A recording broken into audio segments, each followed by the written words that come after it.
Have a question. Construct a triangle of sides 4 cm, 5 cm and 6 cm and then a triangle similar to it whose sides are 2/3 of the corresponding sides of the first triangle. तो सबसे पहले हम first triangle draw करते हैं, ठीक है, जिसकी measurements हमें ये दे रही है। अब हमारी विश है कि हम इन तीनों में से सबसे पहले कौन सी ड्रॉ करते हैं। सबसे पहले 6 सेंटीमीटर करते हैं, सबसे लॉन्गेस्ट साइड है। 0 पे पॉइंट लगाया एंड 6 पे पॉइंट लगाया और ये रही हमारी 6 centimetre long line. Let's say A B. अब हमें क्या करना है, इन दोनों में से कोई भी एक साइड लेनी है, ठीक है। कितनी 4 सेंटीमीटर लेते हैं। देखो अब हम इसे डायरेक्ट नहीं ड्रॉ कर सकते, हमें स्केल पर से 4 सेंटीमीटर कंपास को ओपन करना है। ये मैंने 4 पे रखा कंपास की नीडल को और 0 तक इसे ओपन किया। ओके, अब ये मेरी 4 सेंटीमीटर कंपास ओपन हो चुकी है। तो इस 4 सेंटीमीटर रेडियस की हमें अब एक आर्क ड्रॉ करनी है, चाहे वो ए से कर लो चाहे वो बी से कर लो, ये आपकी विश है। तो मैंने ये बी पर रखा कंपास की नीडल को और एक आर्क लगा दी। ये कितनी है 4 सेंटीमीटर।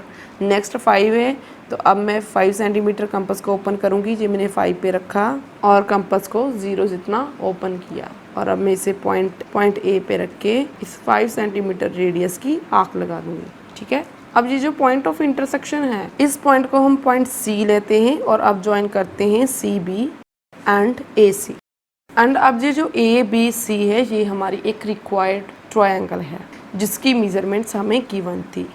अब हमें एक सेकंड ट्रायंगल कंस्ट्रक्ट करनी है जो सिमिलर टू दिस ट्रायंगल है एंड उसकी कोरस्पॉन्डिंग साइड्स इस ट्रायंगल की साइड्स की 2/3 होंगी। अब देखो यहाँ पर आपको एक चीज़ का ध्यान रखना है, ये जो रेशो है ना, इसे हमें देखना है क्या ये 1 से बड़ी है या छोटी है। अब इसका न्यूमरेटर बड़ा है, डिनोमिनेटर छोटा है, इसका मतलब ये 1 से लेस है। तो अगर ये गिवन रेशो 1 से लेस है तो जो भी हमें दूसरी ट्रायंगल कंस्ट्रक्ट करनी है वो इस गिवन ट्रायंगल के अंदर बनेगी। ओके, एक बात हमें क्लियर है, सेकंड ट्रायंगल है वो इस गिवन ट्रायंगल के अंदर बनेगी। हमें मालूम है ना, ये ए बी के लिए 4 सेंटीमीटर आर्क ओपन की थी एंड ए सी के लिए 5 सेंटीमीटर आर्क ओपन की थी। ओके, अब हमें क्या करना है, इस ए बी के साथ एक अक्यूट एंगल बनाना है, ठीक है। सो दैट्स वाई मैं ऐसे ही एक रे ड्रॉ करूंगी जो इनिशियल पॉइंट से तो टर्मिनेटेड है बट इसका टर्मिनल पॉइंट नहीं होगा कोई, ठीक है। अब इस रे को हमें कितने इक्वल पार्ट्स में डिवाइड करना है, ये हमें कहाँ से देखना है,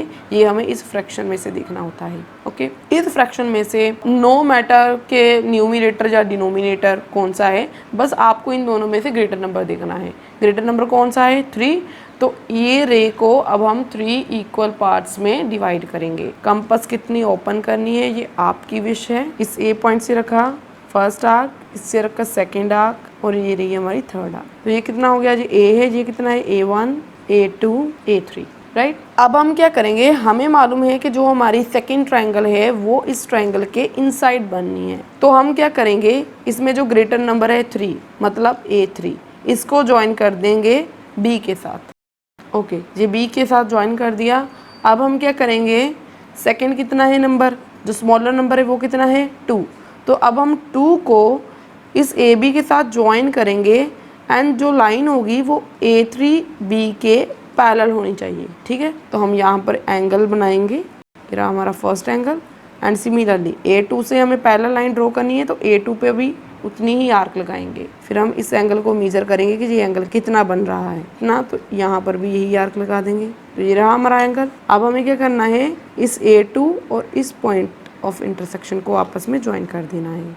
तो अब जो जे लाइन है ये BA3 के पैरेलल होगी। ये B है तो इसे लेते हैं हम B डैश, ठीक है। अब सिमिलरली यहाँ पर एक लाइन ड्रॉ करनी है जो कि BC के पैरेलल हो, ठीक है। तो उसके लिए भी हम सेम प्रोसेस करेंगे।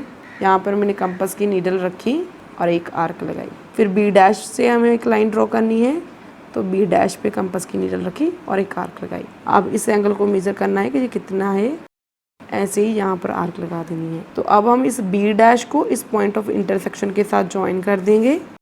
ये पॉइंट C है तो इसे पॉइंट C डैश लिखते हैं। अब देखो ये जो ट्रायंगल फॉर्म हो रही है A B dash C dash, ये A B C के इनसाइड है और ये जो ट्रायंगल है इसकी कोरस्पॉन्डिंग साइड्स इस बड़ी ट्रायंगल के 2/3 होगी, ठीक है। कहने का क्या मतलब है, मतलब ये जो A B डैश है जे ए बी की 2/3 होगी।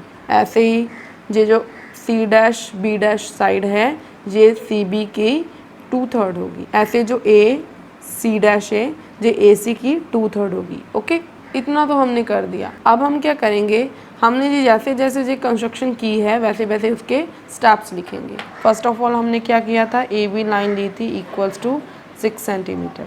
यहाँ पर लिखेंगे draw a line A B equals to 6 centimetre. Okay, second point हमने क्या किया था, 4 सेंटीमीटर रेडियस की आर्क लगाई थी फ्रॉम पॉइंट बी। तो यहाँ पर हम लिखेंगे draw an arc taking B as a centre and radius 4 centimetre. ठीक है, बी को सेंटर मान के 4 सेंटीमीटर रेडियस लेकर हमने एक आर्क ड्रॉ की थी। सिमिलरली ये 5 सेंटीमीटर रेडियस की आर्क ड्रॉ करी थी from point A. Draw an arc taking A as a centre and radius 5 centimetre. Okay, उसके बाद हमने इस सी पॉइंट को ए से ज्वाइन किया था और सी को बी से। सी क्या है, point of intersection of these two arcs. तो हम यहाँ पर क्या लिखेंगे, join A C and B C. Okay, fifth point पे क्या लिखेंगे, अब देखो ये ए बी सी क्या है, हमारी रिक्वायर्ड ट्रायंगल है। इसके साथ में लिख देते हैं triangle A B C is required triangle. Okay, ये शॉर्ट में ट्रायंगल लिख रही हूँ। फिफ्थ पॉइंट में हम क्या लिखेंगे कि make an acute angle with A B and below the A B. Okay, यहाँ पर हम लिखते हैं बिलो ए बी के नीचे बना रहे हैं ना, मेक एन अक्यूट एंगल, कौन सा एंगल, बी ए, यहाँ पर इसको एक्स लिख देते हैं, B A X. Got it. अब क्या करेंगे, इस बी एक्स को 3 इक्वल पार्ट्स में डिवाइड करेंगे। यहाँ पर लिख देते हैं divide A x in equal 3 parts. उसके बाद हमने क्या किया, A3 को B से ज्वाइन किया, ज्वाइन A3 B।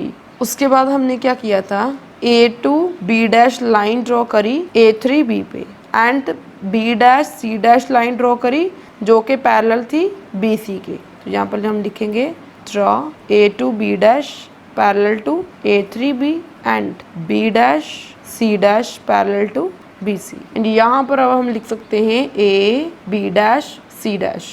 एक ट्रायंगल है, triangle A B dash C dash is required triangle. Clear. देखो जस्टिफिकेशन में हमें क्या करना है, we know that in triangle A B C, इसमें जो बी डैश सी डैश है ये पैरेलल है बी सी के, राइट। तो वही हमने लिख दिया। अब by Thales theorem, Thales theorem क्या बोलती है कि अगर किसी ट्रायंगल में हम एक ऐसी लाइन ड्रॉ करते हैं जो कि उस ट्रायंगल की किसी एक साइड के पैरेलल हो, जैसे ये दोनों साइड्स पैरेलल हैं, तो वो लाइन बाकी की 2 साइड्स को इन दी सेम रेशो डिवाइड करेंगी।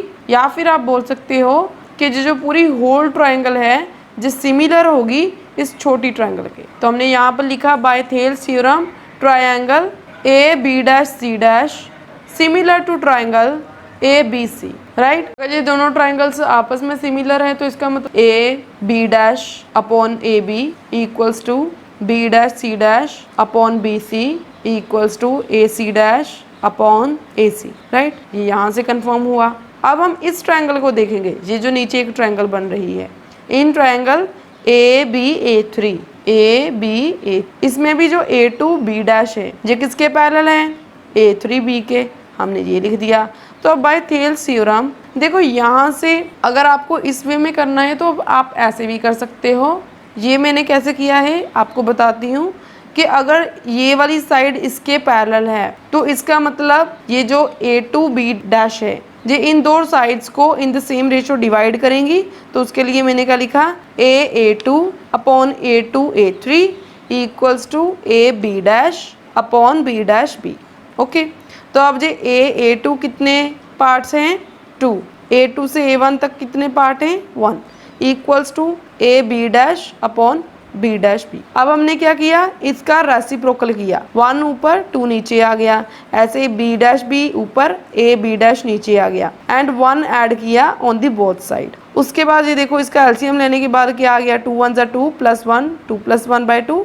यहाँ पर B डैश B ये 1 से मल्टीप्लाई होकर A B dash upon A B dash, right. 2 plus 1 3 अपॉन 2 equals to B dash B plus A B dash. ये पूरी कौन सी साइड बन रही है, B B dash plus A B dash, ये दोनों अगर सेगमेंट्स को ऐड अप करें तो पूरा ए बी बन रहा है, तो यहाँ पर A B upon A B dash. अब इसका अगेन रेसिप्रोकल किया, 3 नीचे 2 ऊपर, यहाँ पर ए बी डैश ऊपर ए बी नीचे। तो अब देखो ये कौन सी है, A B dash upon A B, ये तीनों आपस में इक्वल हैं। अगर ये 2/3 के इक्वल है मतलब ये तीनों इक्वल्स टू 2/3 हैं।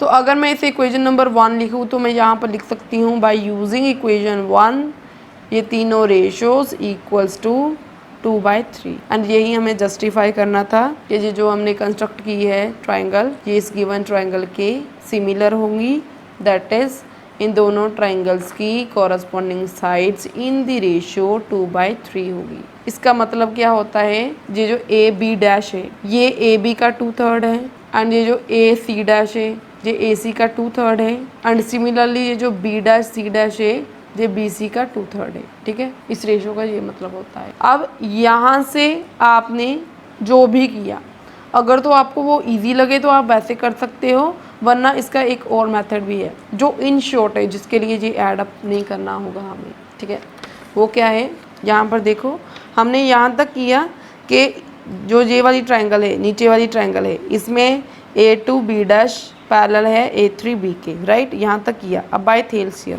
थ्योरम के अकॉर्डिंग हमने क्या किया, A2 अपॉन A2 A3। तो यहाँ पर आप डायरेक्ट भी लिख सकते थे A2 यहाँ तक अपॉन पूरी साइड A3।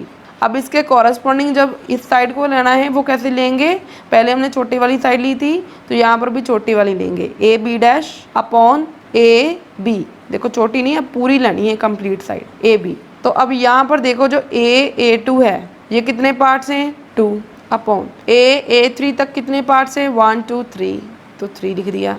अब A B dash upon A B equals to 2/3। तो यहाँ से देखो यहाँ पर भी हमने यही किया, A B dash upon A B equals to 2/3, यहाँ पर भी यही है, A B dash upon A B equals to 2/3। तो अगर आप ऐसे करते हैं तो आपको यहाँ से इतना करने की ज़रूरत नहीं पड़ेगी, बस इसके बाद ये 2 स्टेप्स आएंगे एंड उसके बाद डायरेक्ट आप ये कर सकते हो। ठीक है, ये आपकी विषय, आपको कैसे ईजी लगता है।